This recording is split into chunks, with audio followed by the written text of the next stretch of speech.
আসসালামু আলাইকুম। আপনারা বলেন যে হাঁসের বাচ্চা ব্রুডিং এবং ভ্যাকসিন সম্পর্কে একটু কথা বলবো। তো এখানে যে বাচ্চাগুলো দেখতে পাচ্ছেন, এগুলো হলো মূলত দেশি হাঁসের বাচ্চা। এটাকে রূপালী আর একটাকে নাগেশ্বরী বলা হচ্ছে। বাচ্চাগুলো অনেক সুন্দর, কিউট। আচ্ছা, আরেকটা বিষয় আপনাদের যদি বলি, এই বাচ্চাগুলো শুরুতে একটু দেখেন, প্রথমে এরকম মাছার উপরে, এটা কিন্তু মাছার উপরে ব্রুডিং করা হচ্ছে। তার উপরে পেপার দেওয়া হয়েছে, মাছার উপরে পেপার দিয়ে রাখা হয়েছে, এখানে কোনো তুষ দেওয়া হয় নাই। তো আপনারা এইভাবে মাছার উপরেও আপনারা দিয়ে আপনারা ব্রুডিং করতে পারেন। আরেকটা যেটা বিষয় আপনারা করতে পারেন, সেটা হলো যে এই বাচ্চাগুলো শুরুতেই প্রথম অবস্থায় এদের তাপমাত্রা মেনটেন করতে হয় 90 থেকে 95 ডিগ্রি ফারেনহাইট এক সপ্তাহ। অর্থাৎ প্রতি সপ্তাহে এদের হলো তাপমাত্রা কমবে হলো 5 ডিগ্রি করে ফারেনহাইট। তো এই সেটা এটা দেখতে আসে, এটা দেখতে পাচ্ছেন, এগুলো হলো পিকিনের বাচ্চা। এই যেগুলো পিকিন স্টার বা পিকিন বলা হচ্ছে, তো এই পিকিন স্টার বা পিকিনের বাচ্চা এগুলো। তো যেটা বলতেছিলাম, যে এই বাচ্চাগুলোর ক্ষেত্রে আপনাদের তাপমাত্রাটা অবশ্যই প্রতি সপ্তাহে ভাবে মেনটেন করবেন। এবং পাশাপাশি আপনারা যে কাজটা করবেন সেটা হলো এদেরকে হলো ভ্যাকসিন যেটা করতে হয় 20 দিন পরে। 20 দিনের আগে এদেরকে পানিতে ছাড়া ঠিক না। পানিতে ছাড়লে দেখবেন যে সবসময় ডাক প্লেগদের আক্রান্ত হয়ে যেতে পারে, মাথা ঘুরবে এবং মারা যাবে। এবং এদের খাবার পানি যেটা দেওয়া হবে সবসময় সতর্ক থাকতে হবে, যেন এদের খাবার পানি যেন সবসময় ফ্রেশ থাকে, কারণ কোনোভাবেই যেন কন্টামিনেশন না হয়। আরেকটা বিষয় আপনাদের মাথায় রাখতে হবে, এদের ভ্যাকসিন যেটা করতে হয় ডাক প্লেগ ভ্যাকসিন আপনারা করবেন। ডাক প্লেগ ভ্যাকসিনটা আপনারা মূলত করবেন হলো 20 দিন পরে, অর্থাৎ 21 দিন বা 21 দিনের পরে এই ডাক প্লেগ ভ্যাকসিনটা করা হয়।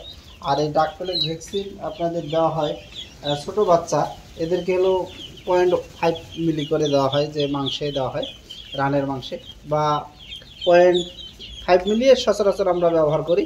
0.1ও দেওয়া যায়, সমস্যা নেই। বড় যদি সাইজে বড় হয় তাহলে 0.1, আর যদি সাইজে ছোটো হয় 0.5 মিলি করে ডাক প্লেগ ভ্যাকসিনটা দিতে হয়। ডাক প্লেগ ভ্যাকসিনটা মূলত গুলাইতে হয় 100 মিলি পানিতে, একটা ভায়াল। এটা সরকারি সাপ্লাই দেওয়া হয়। এই ডাক প্লেগ ভ্যাকসিনটা 1 মিলি করে মূলত এটা করা হয়, 100টার জন্য ডোজ হিসাবে করা হয় বড় হাঁসের জন্য, বাট ছোটো বাচ্চার জন্য 0.5 মিলি করে এটা দিবেন। আর মূলত হলো এইভাবে মূলত এটা দেখেন, এখন ওই যে খাবার বা পানি, এটা দেখো খাবার বা পানি দেওয়া হয়েছে। তো এটা খাওয়া পানির জন্য দেখেন কত পাত্র, 2টা দেওয়া হয়েছে, যদিও পাত্র আরও আসবে, কারণ আপনাদের প্রতি 20টা বাচ্চার জন্য স্বাভাবিকভাবে একটা করে খাবার পাত্র বা পানির পাত্র রাখা দরকার। এই বিষয়টা মাথায় রাখবেন। এই যে দেখেন, যে পানির পাত্রটা খাবার পাত্রটা দেওয়ার সাথে সাথেই তারা কিভাবে আসতেছে, কারণ তারা তো সকাল থেকে খায়নি, এই জন্য হলো তার খুব পানি পিপাসা লাগছে। তো মূলত আপনারা এভাবেই বাচ্চা ব্রুডিং করবেন, এবং বাচ্চা যেন ভালো থাকে, সুস্থ থাকে, এই ব্যবস্থা সবসময় নেবেন। আর এই ঘরটা দেখেন একবারে আপাতত আবদ্ধ করে রাখা হয়েছে, রাতের বেলা একবারে আবদ্ধ ছিল, চতুর্দিকে প্লাস্টিক দিয়ে দিয়ে এটা আবার আপনারা মূলত আর এটা হলো শূন্য। আর একটা যেটা বিষয়, দিনের বেলা গ্যাস হতে পারে, এই জন্য হয়তো এক সাইডে পর্দাটা আপনাদের তুলে দিতে হবে। তো এইভাবে মূলত আপনারা হাঁসের বাচ্চা ব্রুডিং করবেন, ভ্যাকসিন করবেন। আচ্ছা, ভ্যাকসিনের পুরো বিষয়টা বলি। প্রথম ডোজ 21 দিন পর করার পরে 15 দিন পরে আপনারা বুস্টার ডোজ করতে পারবেন।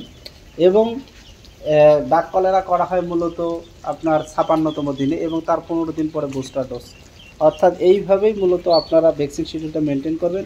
তবে হাঁসের ক্ষেত্রে আরেকটা ভ্যাকসিন গুরুত্বপূর্ণ, সেটা হলো যে বার্ড ফ্লুর ভ্যাকসিন যেটা পাওয়া যায় RE6, এই বার্ড ফ্লুর ভ্যাকসিনটাও আপনারা করে দিবেন, তাহলে আরও নিশ্চিত থাকবেন যে আসলে দেখবেন যে তখন আর ভাইরাস আক্রান্ত হচ্ছে না। তো মূলত এভাবেই আপনারা মূলত করবেন। আর এরা একটু পানি ফেলবে, এই জন্য পেপার একটু চেঞ্জ করে দিতে হবে, বা ফাঁকা করে দিলে তখন আর হুড়াহুড়ি করবে না, তখন দেখবেন যে পেপারে পানি কম পড়বে।